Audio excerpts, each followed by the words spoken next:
attention to the daily transactions, because I think when you have more activity on the chain, that shows that you have people paying attention. That shows you actually have people not only looking at the price on Dex Screener, but actually going onto the chain, interacting with the liquidity pools, or sending and receiving. I think this is how we're gonna see growth in this ecosystem. Like you could actually see here, like this basically correlates with our price pump.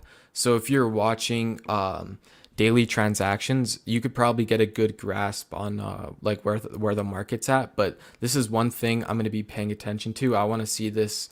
I want to see this go parabolic like Ethereum. And another thing too, the supply change for PulseChain as well. So Richard talked about how PulseChain and Ethereum, they both use EIP 1555 maybe 1559. 1559. There you go. So they share similar inflation and deflation models in terms like I think it has to do with the fees being burnt or sent to validators. I believe that's what it is. Max, correct me if I'm wrong. I think so with Pulse. Yeah. So the validators, if there are penalties, I believe they are burned, validator penalties, but there's also the 25% burned on Pulse Chain. And is that the same as Ethereum, or does Ethereum just not have that? I can't remember. I think Pulse Chains is boosted. I also think Ethereum has a little bit as well. Okay.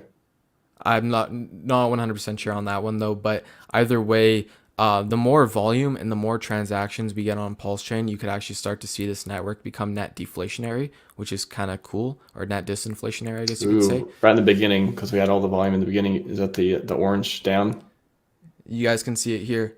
So Yeah, that's awesome. during the beginning, you could see Pulse Chain, and you can look at the daily transactions was not as much as recently over here. But if we're looking at total active wallets, like we were, that's when I think that's when everyone sort of came on and start to interact with the chain. And then after the SEC kind of blew us out, like we got we got sort of terrorized by Gary Gensler and his boys.